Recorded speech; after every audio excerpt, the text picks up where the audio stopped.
మార్చి 2వ తారీఖు నుంచి మనం ప్రారంభం చేసాం ఈ ఉపవాస ప్రార్థన అనేది. మరి చాలా మంది ఎన్నో అంశాలు చెప్పారు, వారి ప్రార్థన రిక్వెస్ట్లు అడిగారు, అన్ని అంశాలు కూడా పెట్టి మనం ప్రార్థన చేస్తూ ఉన్నాం. అయితే మన ప్రార్థనలన్నీ దేవుడు అలగిస్తాడా, సఫలపరుస్తాడా? మన ప్రార్థనలన్నీ విని వాటికి న్యాయం చేకూరుస్తాడా? మన ప్రార్థనలన్నీ వింటాడా? వాటికి జవాబులు దయచేస్తాడా? కుసుమ. కాబట్టి దేవుడు చెప్తా ఉన్నాడు ఒక వాగ్దానం మనకి. కీర్తన గ్రంథం 20వ అధ్యాయం 5వ వచనం చేసినట్లయితే మీకు పేజీ నంబర్ వచ్చేసి 461వ పేజీ. అక్కడ 5వ వచనంలో చివరి ఉంటది, నీ ప్రార్థనలన్నీ యెహోవా సఫలపరచునుగాక. హల్లెలూయా. అందరూ కూడా దేవుని కూడా ఏమంటున్నాడు? నీ ప్రార్థనలన్నీ కూడా యెహోవా ఏం చేస్తాడంట? ఇంకా నమ్మిన చప్పట్లు కొట్టండి. దేవుని గణపరచడం అంటే అదే, ఊరికే మన మనసులోనే ఉంటే ఎట్లా? దేవుని గణపరచాలి, మహింపరచాలి. మన ప్రార్థనని యెహోవా, నీ ప్రార్థనలన్నీ యెహోవా సఫల పరుచునుగాక. అది ఏ అవసరమైనా, అది ఏ ప్రార్థన అయినా సరే, సంతానం కోసం ప్రార్థన చేశాం, ఉద్యోగాల కొరకు ప్రార్థన చేశాం, గృహాల కొరకు ప్రార్థన చేశాం, మరి ఇంకా అనేక అంశముల కొరకు, వ్యాధుల కొరకు ప్రార్థనలు చేశాము, ఇంకా మరి గర్భఫలాల కొరకు అంటే ప్రార్థనలు చేసాం, అనేక అంశముల కొరకు పిల్లారా మనము వివాహాలకు ప్రార్థన చేశాం. దేవుడు అన్ని కూడా మనకు త్వరలో సఫలపరచుడుగాక. నేను అన్నిటినీ వేటి కొరకు అన్నిటినీ కూడా దేవుడు సఫలపరుస్తాడు. ప్రతి ప్రార్థన కూడా ఆయన ఏమంటా ఉన్నాడు? నేను సఫలపరుస్తానని. ప్రార్థనలన్నీ, అది ఏ అంశమైనా సరే, ఎలాంటి అంశమైనా, అది ఏ ప్రార్థన అయినా సరే కూడా ఏమంటున్నాడంటే నీ ప్రార్థనలన్నీ అని అక్కడ దేవుడు బహువచనం చెప్పాడు. అన్నీ అన్నాడు. నేను కొన్ని వింటాను, కొన్ని చెయ్యను, కొన్ని చేస్తాను అని దేవుడు చెప్పలేదు పిల్లారా. కొన్ని మీ ప్రార్థన వింటాను, నేను కొన్ని వినను అని చెప్పలేదు. ఏమన్నాడంటే నీ ప్రార్థనలన్నీ ఏమన్నాడు? నీ ప్రార్థన ఏది చేస్తే అది, నీ ప్రార్థనలన్నీ యెహోవా సఫలపరుచునుగాక అంటా ఉన్నాడు పిల్లారా. మరి ప్రార్థన చేస్తున్న భక్తుల్ని మనం కొంతమందిని చూద్దాము. వాళ్ళ ప్రార్థనలన్నీ సఫలమైనయో లేదో మనం చూద్దాం. 1 దినవృత్తాంతాలు 4వ అధ్యాయం, 1 దినవృత్తాంతాలు 4వ అధ్యాయం ఇంకా మనము ధ్యానం చేసుకుందాం. భక్తులు ప్రార్థన చేసినప్పుడు యెహోవా విన్నాడా? ఏ వాటి కోసం ప్రార్థన చేసినప్పుడు మరి ఆయన విన్నాడు. 1 దినవృత్తాంతం 4వ అధ్యాయం 10వ వచనం, పేజీ నంబర్ వచ్చి 336 పేజీ నంబర్ వచ్చేసి 10వ వచనం చదువుతున్నా. ఇశ్రాయేలీయుల దేవుని గూర్చి మొరపెట్టి, నీవు నన్ను నిశ్చయముగా ఆశీర్వదించి నా సరిహద్దులు విశాలపరచి నీ చెయ్యి నాకు తోడుగా ఉన్న దయచేసి నాకు కీడు రాకుండా దానిలో నుండి నన్ను తప్పించుము అని ప్రార్థింపగా దేవుడు అతని మనవి చేసిన దానిని అతనికి దయచేసెను. హల్లెలూయా. పిల్లరా, అక్కడ భక్తుడు ప్రార్థన చేశాడు. ఎబ్బెజా అనే భక్తుడు ప్రార్థన చేస్తున్నప్పుడు అతడు అన్ని కూడా దేవునికి ఏం చేశాడంట? దయచేశాడంట. ఏం ప్రార్థన చేశాడు పిల్లలు? అక్కడ చూసినట్టయితే ఆయన 4 అంశాలు పెట్టి ప్రార్థన చేసినట్లుగా మనం చూస్తా ఉన్నాం. చూసినట్లయితే ఇశ్రాయేలు దేవుని గురించి మొదలుపెట్టాడంట. ఏమైనా మొదలుపెట్టాడంటే ఆయన, నీవు నన్ను నిశ్చయముగా ఆశీర్వదించి, ఫస్ట్ ఆఫ్ ఆల్ ఆశీర్వదించమన్నాడు. ఆశీర్వదించమన్నాడు. 1, 2 నా సరిహద్దులు విశాలపరచమన్నాడు. 3వది, నాకు నువ్వు అయ్యా నీ చెయ్యి నాకు ఎట్టినా తోడుగా ఉంచమన్నాడు. 4వది, అయ్యా నాకు ఎవరు కీడు చేయకుండా, నా మీదకి కీడు రాకుండా దానిలో నుండి నన్ను తప్పించుగా అని ప్రార్థించగా దేవుడు అతడు మనవి చేసిన దానిని అంతటినీ కూడా దేవుడు అతనికి దయచేశాడంట. ఆశీర్వాదం మనమేంది? ఆశీర్వాదాలకి ఎక్కువ కూడా మనం కూడా కోరుకునేది అన్ని ఆశీర్వాదాలు రావాలి, దీవెనలు రావాలి, అంతే కదా. దేవుడు మనం చెప్పుకుంటా అన్నాం పిల్లరా. మనము ఎవరైనా సరే దేవుడు ఏమన్నాడు? ఆయన యందు భయభక్తులు కలిగిన వారిని తప్పకుండా ఆయన ఏమన్నాడు? ఆశీర్వదిస్తానని దేవుడే వాగ్దానం చేశాడు. అయితే దానికి ముందు పైవచనం ఏంది? ఆయన యందు భయభక్తులు కలిగిన వారిని, పిల్లల్నేమి పెద్దల్నేమి అందరినీ కూడా ఆయన ఆశీర్వదిస్తానన్నాడు అన్నమాట. అయితే ఆయన యందు భయభక్తులు భయభక్తులు కలిగి ఉన్నప్పుడు తప్పకుండా ఆయన ఆశీర్వదిస్తారు. ద్వితీయోపదేశకాండం 28వ వచనంలో చూసినట్లయితే ఆయన ఆజ్ఞలన్నీ గైకొన్నప్పుడు కూడా సమస్త జనముల కంటే నేను మిమ్మల్ని హెచ్చిస్తాను అని చెప్పాడు. చూడండి, సమస్త జనముల కంటే నీ దేవుడైన యెహోవా మాట శ్రద్ధగా విని ఆజ్ఞాపించుచున్న ఆజ్ఞలన్నిటిని అనుసరించి నడుచుకుని నేడలా నీ దేవుడైన యెహోవా భూమి మీద ఉన్న సమస్త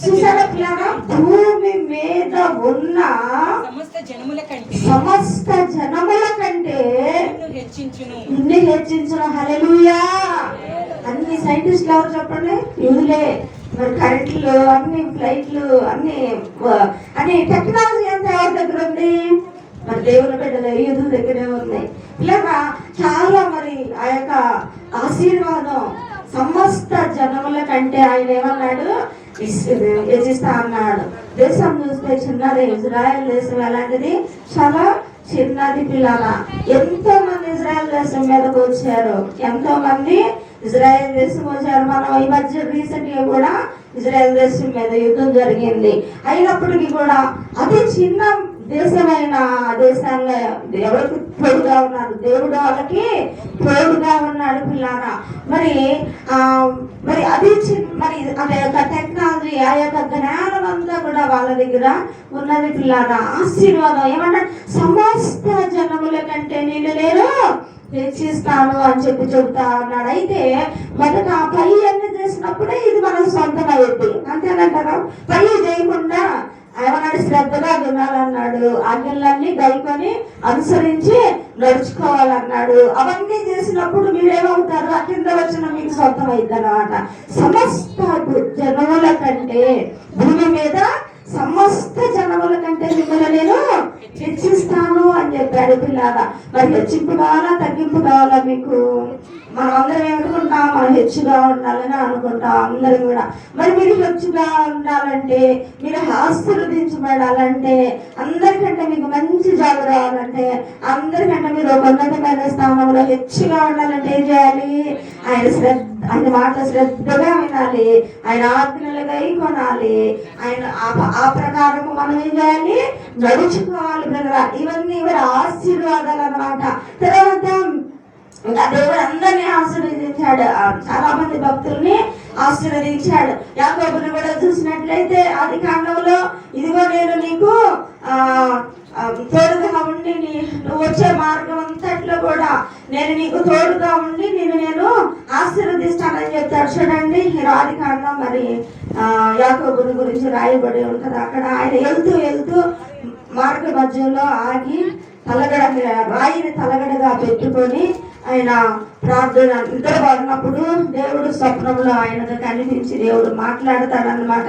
నేను నీకు నిశ్చయముగానే నేను ఆశీర్వదిస్తానని చెప్తాడు. ఎన్నో అధ్యాయం చూడండి అన్నమాట.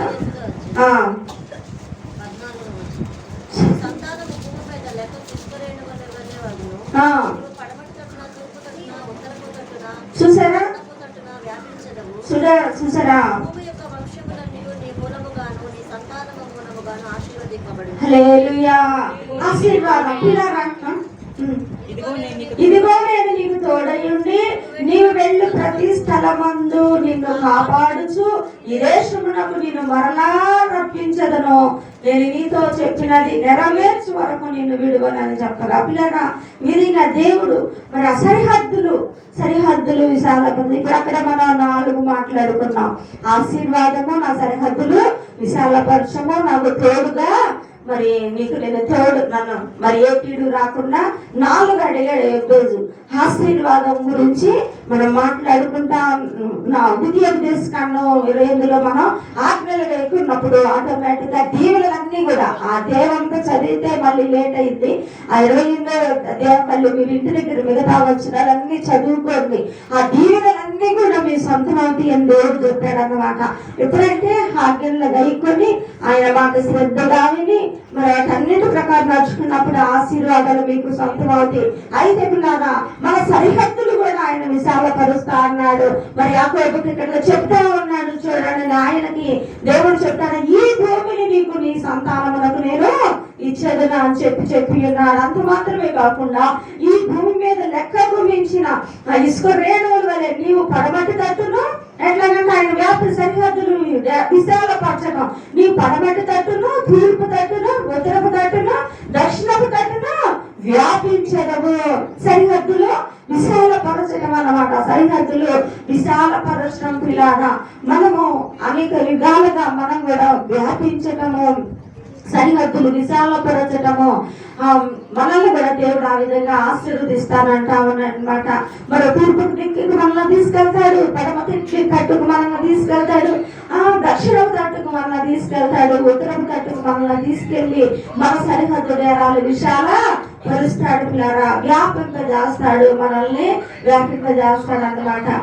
నేను ఢిల్లీ వెళ్ళినప్పుడు నేను ఫస్ట్ టైం వెళ్ళడం ఢిల్లీ. అప్పుడు మన గోపి వెళ్ళినప్పుడు నేను అది పెట్టుకున్నాను అన్నమాట గుర్తుగా, దేవుడు నా సరిహద్దులు విషయాలు పరుస్తున్నాడు అని చెప్పి నేను అది గుర్తుగా పెట్టుకున్నాను అనమాట నా ఫేస్బుక్ లో.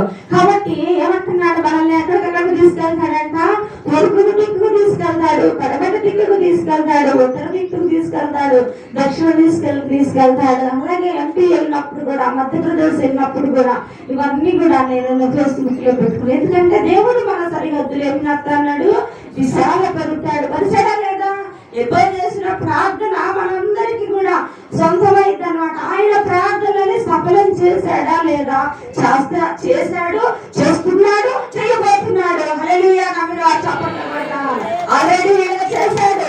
యాకోబుకి ఎగ్జామ్కి వీళ్ళందరికీ ఆల్రెడీ చేసేసేసాడు. అది భూతకాలం అయిపోయింది అంతేనంట.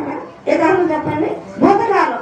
ఎబ్బేసికి యాకోబుకి వీళ్ళందరికీ చేసేసాడు, అది భూతకాలం అయిపోయింది. ప్రజెంట్ వర్తమాన కాలంలో ఉన్న మనం, వర్తమాన కాలంలో ఉన్న మనకు కూడా ఆయన ఏం చేస్తున్నాడు, చేస్తూ ఉన్నాడు పిల్లరా. మిమ్మల్ని కూడా మీ ప్రార్థనని విని మీకు ఆశీర్వాదాలు ఇస్తా ఉన్నాడు, మీకు గృహాలు ఇస్తున్నాడు, మీ బిడ్డలకు ఉద్యోగాలు ఇస్తున్నాడు, ఆశీర్వదిస్తా ఉన్నాడు, మీ బిడ్డలకు ఉద్యోగాలు ఎక్కడెక్కడికో తీసుకెళ్తా ఉన్నాడు. ఇదే సరిహద్దులు విశాలపరచడం అంటే. ఒకసారి ఉంటున్నారా, విదేశాలకు వెళ్తారు, రేపు ఉద్యోగాలు వస్తే పిల్లరా. వాడు కస్తూరిలో కూడా నా దగ్గర ప్రార్థన చేయించుకుని వెళ్ళాడు వాడు. ఇలా వాళ్ళకి వెళ్ళి ఇప్పుడు ఎక్కడికి వెళ్ళారేమో, ఫస్ట్ నేను వాళ్ళకి బైబుల్ ఇచ్చి నేను వాళ్ళని దేవుళ్ళకి నడిపించినప్పుడు నేను ఎన్నో శోధనలు ఎదుర్కొన్నా. ఆయన తాగి తిట్టేవాడు అన్నమాట, నన్ను భయంకరంగా తిట్టేవాడు అన్నమాట. అర్థమైందా, తిట్టేవాడు అన్నమాట. అట్లా పిల్లరా మనం ఆ తిట్లన్నీ భరించాం. ఎందుకు, దేవుని కొరకు భరించాం పిల్లరా. ఎంతోమంది నేను నడిపించినట్టు అవమానాల నిందలు పచ్చిపోతులు తిట్టేవాడు అనమాట. మ్యారేజ్ నడిపించి మేము అట్లా చేసినప్పుడు అలా ఆయన తిట్టేవాడు, భయంకరంగా తిట్టాడు. ఎట్లా ఎంతోమంది తిట్టారు పిల్లారా. అవన్నీ కూడా ఏమవుతామంటే ఈ నిందలు అవమానాలు పూలలు అవుతాయి అనమాట. నిందలలో అవమానముల తొలగించమని కోరగా,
మరి వాళ్ళని ఎన్ని వచ్చిన వాళ్ళని స్థిరపడి నాకు నేను తిరిగాను. అప్పుడు గుంటూరులో ఉండేవాళ్ళు. వాళ్ళు గుంటూరులో ఉండి ఫస్ట్ ఊళ్ళో బైబిల్ ఇచ్చేసి తర్వాత గుంటూరులో, అప్పుడు ఆదివారం ఇక్కడ ఆరాధన అయిపోగానే అక్కడికి వెళ్ళిపోయేదాన్ని అనమాట. వాళ్ళు హౌసింగ్ బోర్డులో ఉండేవాళ్ళు. అప్పుడు యాట్లో ఆయన మిర్చి అట్లా వ్యాపారం చేస్తూ ఉండేవాళ్ళు.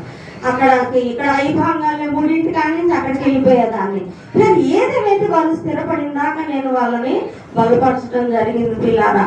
తర్వాత బాప్తీసాలు అనేది అక్కడికి వెళ్తా హౌసింగ్ బోర్డులో అక్కడికి వెళ్తున్నప్పుడు అక్కడ తీసుకోవడం జరిగింది. ఇట్లా ఈ విధంగా పిల్లలు ఏదేమైనా నేను చేసిన ప్రతిఫలం ఎక్కడ ఉంటుంది, నాకు పరలోకంలో ఉండదు ప్రియులారా. అటు వాడు ఇప్పుడు కెనడాలో ఉంటా ఉన్నాడు, వాడు చూసారా పిల్లారా. ఇప్పుడు అది ఎక్కడెక్కడో తిరిగి సరిహద్దు డేరాలు విశాల పడుతా ఉన్నాడు. హల్లెలూయా. అలాగే మన బిడ్డలు కూడా మరి తెలిసి కూడా కొరియా కూడా వెళ్ళొచ్చాడు కంపెనీ పని మీద. అట్లా సరిహద్దులు ఏం చేస్తున్నాడు ఆయన, విశాల పడుతా ఉన్నాడు పిల్లారా. నిన్ను నిశ్చయముగా ఆశీర్వదించాడు. తర్వాత మన సరిహద్దులు విశాల పడుతా ఉన్నాడు. అక్కడ యాకోబుతో చెప్తున్న మాటలే కదా, నువ్వు తూర్పు తట్టుకును, దక్షిణ తట్టుకును, ఉత్తర దిక్కును ఏమని చెప్తా ఉన్నాడు, నేను వ్యాపింపజేసేదను. హల్లెలూయా. మరి నా విధంగా నేను వ్యాపింప చేస్తానని చెప్తా ఉన్నాడు. సరిహద్దు డేరాలు విశాల పడుతానని చెప్పి దేవుడు చెప్తా ఉన్నాడు. పిల్లగా ఆశీర్వదించాడు, సరిహద్దులు విశాల పడుతాడు. మూడోది ఏంటి, ఇక్కడ ఎప్పుడు అడిగిందండి, నా చెయ్యలేదంట తోడుగా ఉంటుందంట. ఆ మాట కూడా ఇక్కడే ఉంటుంది జవాబు మనకి. మరి ఆయనకి తోడుగా ఉన్నారు, యాకోబుకు తోడుగా ఉందని చెబుతున్నారు. ఇదిగో నేను నీకు తోడయ్యుండి, 15వ వచనంలో ఇదిగో నేను నీకు తోడయ్యుండి నీవు వెళ్ళు ప్రతి స్థలమందు నిన్ను కాపాడుచు ఈ దేశమునకు నిన్ను మరలా రప్పించను. అందరికీ అందమైన దేవుడు చాలా తోడుగా ఉన్నాడనే మాట చాలా చాలా రెఫరెన్స్లు మనకు ఉంటాయి అన్నమాట. నేను నీకు తోడుగా ఉంటాను, మరి అందరికీ ఆయన తోడుగా ఉంటేనే భక్తులందరూ ప్రయాణమే చేయగలిగారు. హల్లెలూయా. నా తోడుగా ఉన్నవాడవే, నా చెయ్యి పాటు నడుపువాడవే, నా తోడుగా ఉన్నవాడవే, నా చెయ్యి పట్టి నడుపువాడవే.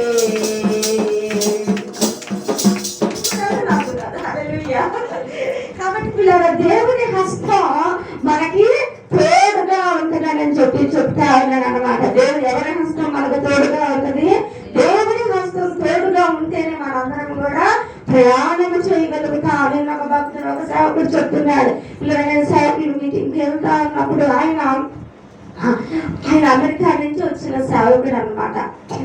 అది నిన్న కూడా ఒక మాట చెప్పి ఉన్నాను ఆయన గురించి. ఆయన వేరే ఒక నాగరికత తెలియని దేశానికి ఆయనకు వెళ్ళి సేవ చేయమన్నప్పుడు ఇది నాకు చాలా అసంభవం, ఇది జరిగే పనులు కాదులే, ఇది అసంభవం అని ఆయన కూడా పట్టినట్టుగా ఉన్నాడంటే. ఒకసారి సాఫ్ట్ గా చెప్పాడు దేవుడు, వినలేదు అతను. వినకుండా ఇవన్నీ జరుగుతాయా, అది అక్కడ నాగరికత తెలియని ప్రజలు చెప్పానుగా, వాళ్ళ నాగరికతలను గొలుసులు పెట్టుకుని తిరుగుతా ఉన్నారు. స్త్రీలు పురుషులకు సరైన వస్త్రధారణ లేదు ప్రియులారా, లేకుండా అట్లా తిరుగుతా ఉన్నారు. వాళ్ళు వెళ్ళిన జనులకు ఆతిథ్యం ఏమి ఇస్తారంట, ఆకు ఒక్క నవిలి ఒక మొక్కలో పెట్టి దాన్ని ఆతిథ్యంగా ఇస్తారంట.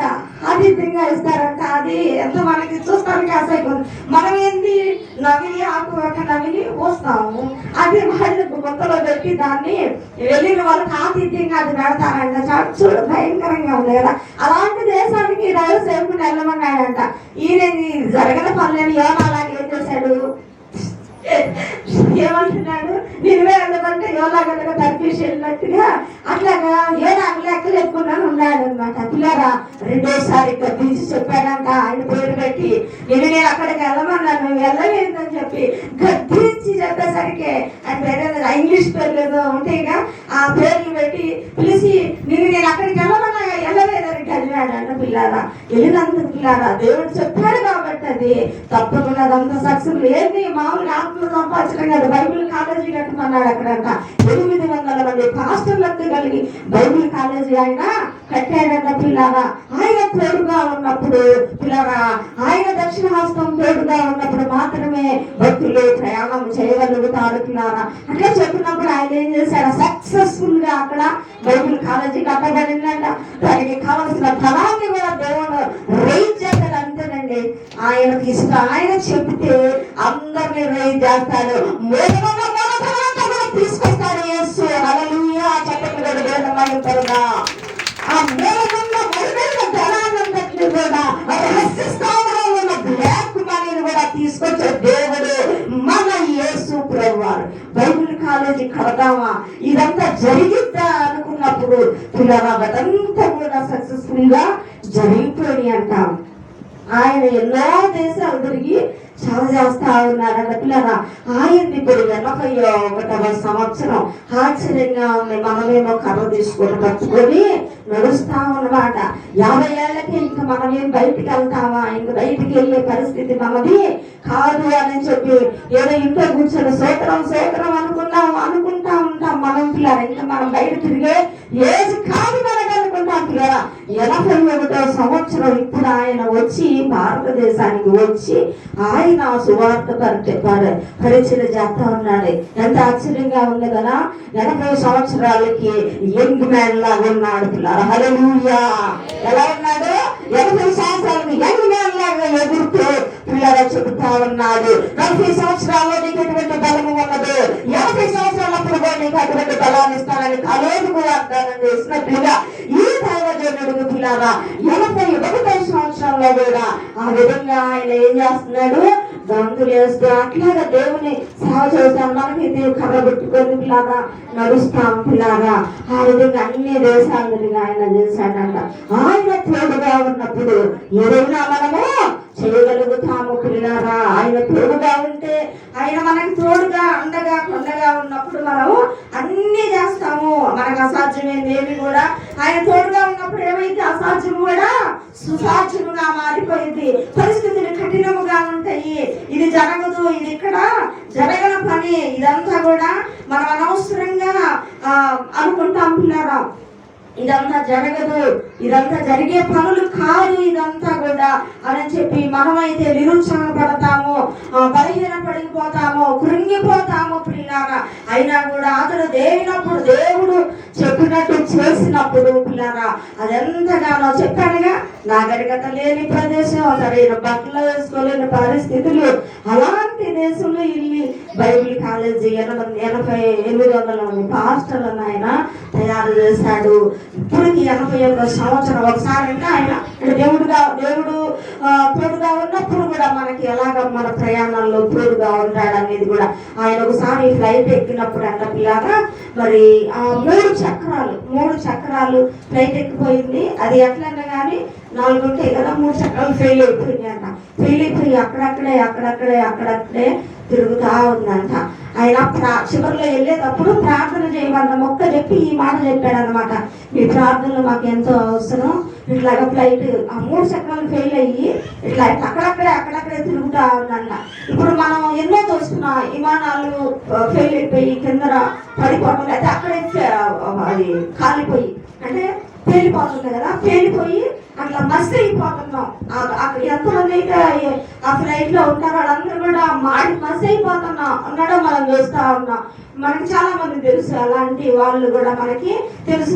ఎంతో మంది అట్లా ఫ్లైట్ లో వెళ్ళి కూలిపోవటం, చనిపోవటం చూస్తా ఉన్నాం. అయితే పిల్లలు నా ఫ్లైట్ లో ఉన్నాడంట. 3 చక్రాలు ఫెయిల్ అయ్యి అక్కడక్కడ తిరుగుతా ఉందంట.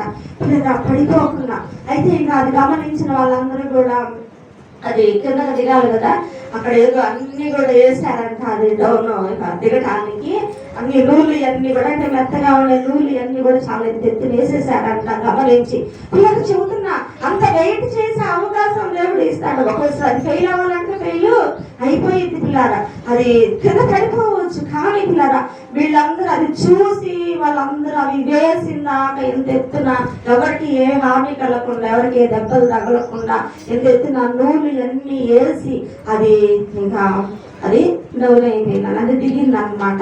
పిల్లరా అట్లా చెప్తున్నాడు ఆయన, మీ ప్రార్థన నాకు ఎంతో అవసరము.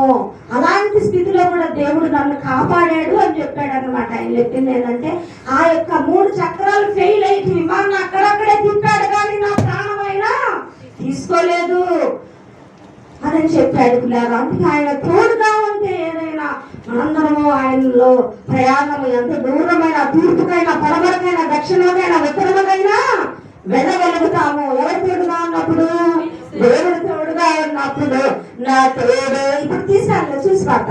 నా తోడుగా ఉన్నవాడవే, నా చేయి పట్టి నడుపు వాడవే,